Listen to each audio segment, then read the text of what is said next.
वो सांप पे क्या खाक कहेंगे? क्या वो इंसान नहीं है? क्या आप इसको इंसान नहीं समझते? हम किसी सूरत पे अपने इलाके में जंग नहीं चाहते।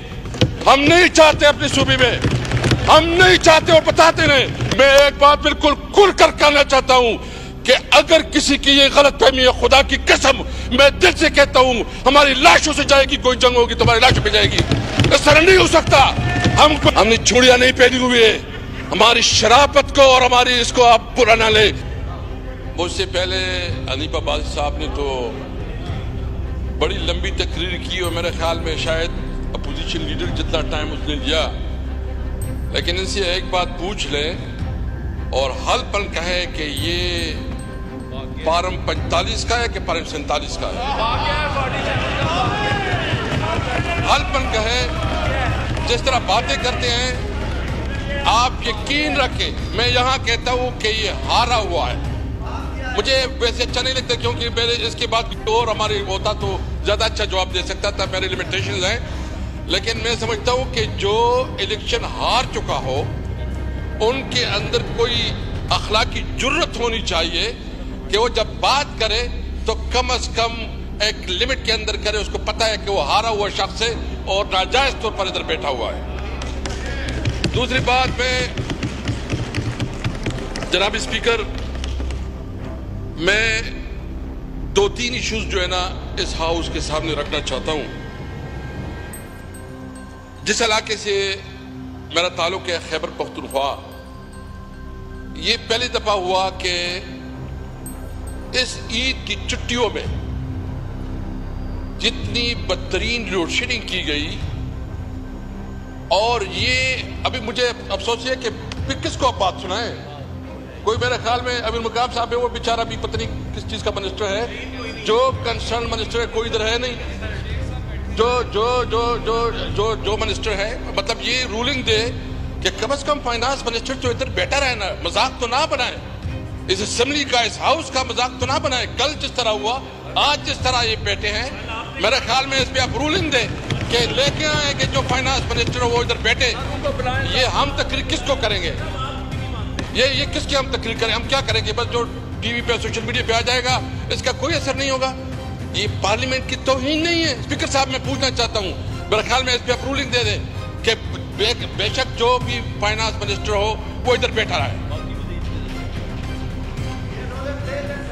कमर साहब, आप तकरीर कंटिन्यू करें, इस बहस में ना एक एक चीज पे उठा करता था, एक एक पॉइंट पे उठा करता था जी। बेनवीद कमर साहब, अभी तो आप इनके लाए हैं, ये क्या कर रहा है? ये पार्लियामेंट है, इस तरह पार्लियामेंट चलते हैं?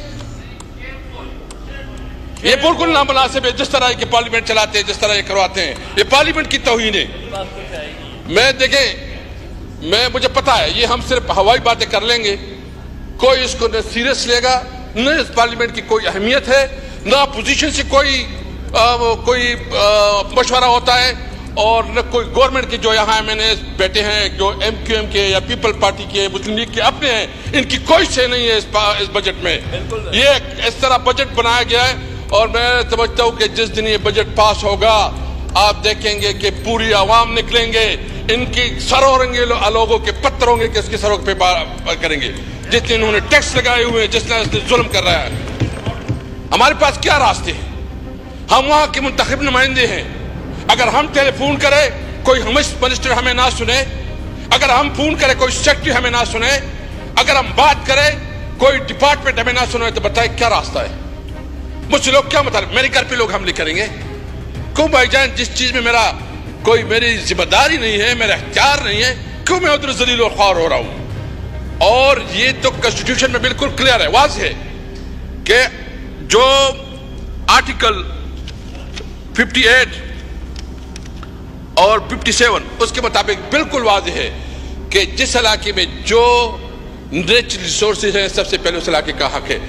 भाई पानी हमारा, बिजली हम बना रहे हैं, आपको चाहिए था कि यहां हमें आप सस्ती बिजली देते।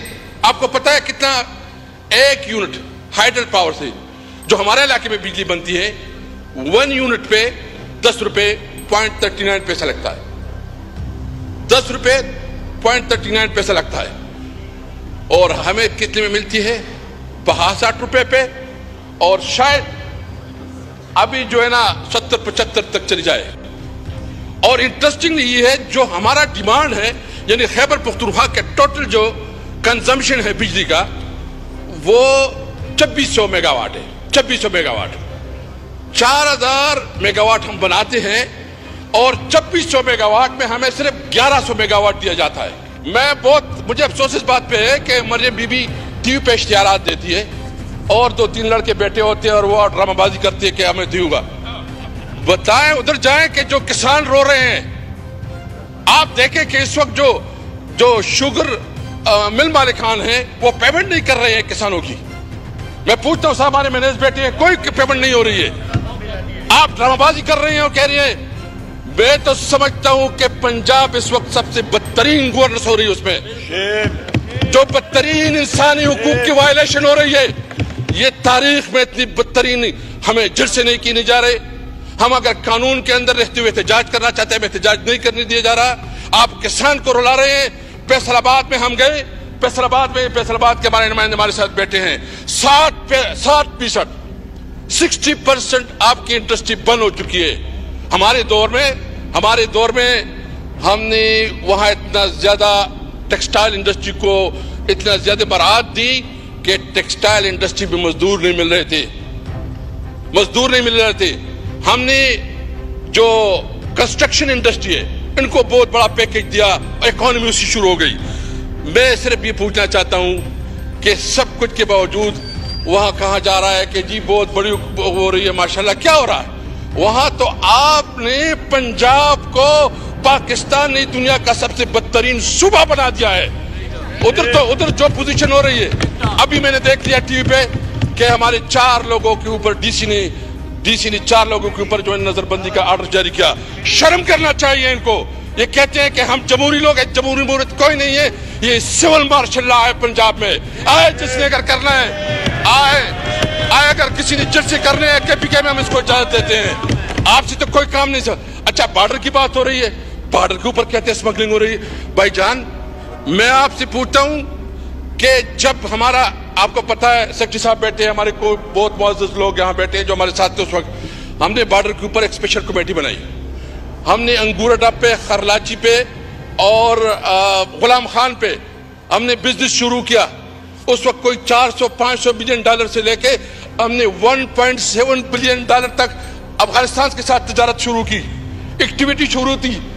हम अफगानिस्तान के लिए हमने टारगेट रखा था कि हम 3 बिलियन डॉलर तक हम पहुंचाएंगे, लेकिन ये हुकूमत आई, अफगानिस्तान के साथ आपका कारोबार रुक गया।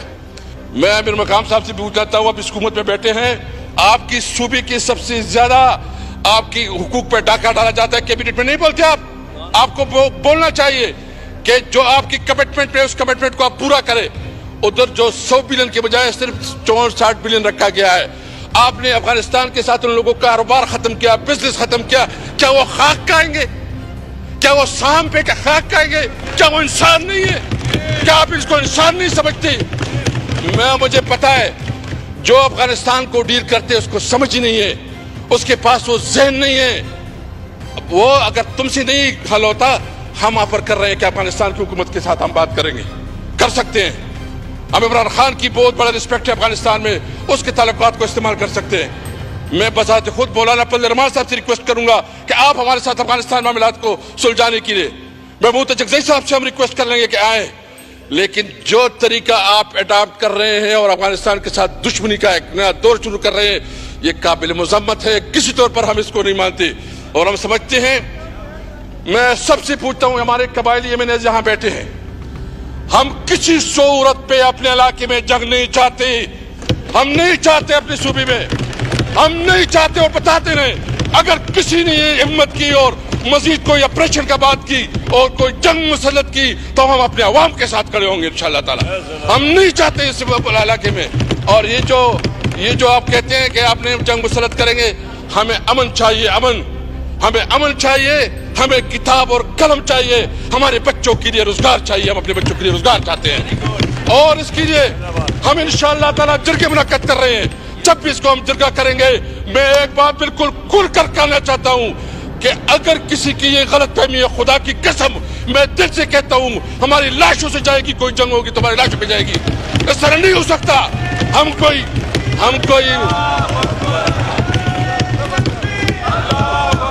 मैं बताता हूं, हम कोई वो नहीं पहनी हुई है, हमने चूड़ियां नहीं पहनी हुई है। हमारी शराफत को और हमारी इसको आप बुरा ना ले। बताते हैं कि आप फिर किस तरह आपको शिकस्त होती है, हम नहीं मानते। और ये जो कहते हैं